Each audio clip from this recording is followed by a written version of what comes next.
एक सुंदर गांव में एक बुद्धिमान नारी रहती थी। उसका नाम था लीला।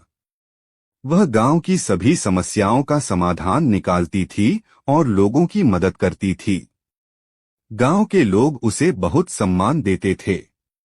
एक दिन गांव में एक प्रसिद्ध ऋषि आए।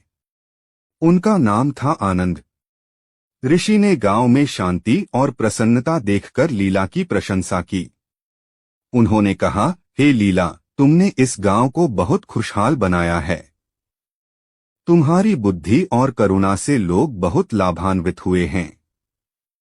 लीला ने विनम्रता से कहा, महात्मा, यह मेरा कोई विशेष गुण नहीं है। मैंने भी जीवन में बहुत संघर्ष किया है। मैंने देखा है कि दुख और सुख जीवन का हिस्सा है। हमें इन दोनों का सामना करने की शक्ति होनी चाहिए। ऋषि ने कहा, तुम्हारी बात सही है लीला। जीवन में उतार चढ़ाव आते रहते हैं। महत्वपूर्ण यह है कि हम इन परिस्थितियों से कैसे निपटते हैं। हमें धैर्य और शांति बनाए रखनी चाहिए। लीला ने पूछा, महात्मा, आप जीवन में क्या सीखे हैं? ऋषि ने मुस्कुराते हुए कहा, मैंने सीखा है कि क्रोध और लोभ मन को अंधा बना देते हैं। हमें इनसे दूर रहना चाहिए।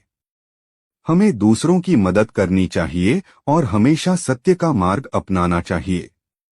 लीला ने कहा, महात्मा, आपकी बातें बहुत सार्थक हैं। मैं इन बातों को हमेशा याद रखूंगी। ऋषि ने कहा, लीला, याद रखो, ज्ञान केवल किताबों में नहीं मिलता है। यह जीवन के अनुभवों से भी सीखा जा सकता है। हर व्यक्ति के पास कुछ न कुछ।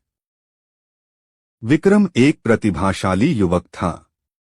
पढ़ाई में अव्वल, खेलों में दक्ष और कला में रुचि रखने वाला। लेकिन जीवन ने उसके साथ एक ऐसा खेल खेला कि वह धीरे धीरे खुद को ही भूलने लगा।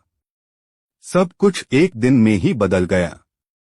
एक सड़क दुर्घटना ने उसके माता पिता को छीन लिया। अकेलापन उसे घेरने लगा। घर जो कभी खुशियों का घर था, अब एक खालीपन सा लगने लगा। दोस्तों के साथ खेलने का मन नहीं करता था। पढ़ाई में मन नहीं लगता था। दुनिया से कटने लगा। दिन भर अपने कमरे में बंद रहता। खिड़की से बाहर झांकता, लेकिन दुनिया धुंधली सी दिखती। लोग आते जाते, हंसते खेलते, लेकिन उसके लिए सब कुछ बेजान सा लगता। खाने पीने में भी रुचि नहीं रही। शरीर दुर्बल होता जा रहा था। एक दिन उसके पड़ोसी ने उसे देखा। उनकी चिंता बढ़ गई। उन्होंने समझाया, विक्रम, इस तरह से जीवन व्यर्थ नहीं जाएगा। तुम्हारे माता पिता भी यही चाहते होंगे कि तुम खुश रहो। विक्रम ने सिर झुका लिया। उसे पता था कि वह गलत कर रहा है, लेकिन खुद को संभाल नहीं पा रहा था। पड़ोसी ने उसे एक पुस्तकालय में ले गए। वहां किताबों की दुनिया ने उसे एक नया रास्ता दिखाया। उसने साहित्य पढ़ना शुरू किया। कवियों की रचनाओं ने उसके मन को छुआ। लेखकों के विचारों ने उसे सोचने पर मजबूर किया। धीरे धीरे उसे जीवन का एक नया अर्थ दिखने लगा।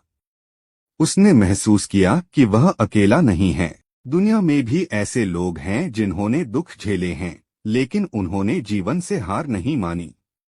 उन्होंने अपने दुखों को अपनी ताकत बनाया। उसने खुद को साहित्य की दुनिया में खो दिया। लिखना शुरू किया। अपने दुखों को शब्दों में ढालने लगा। धीरे धीरे उसके अंदर एक नई ऊर्जा का संचार हुआ।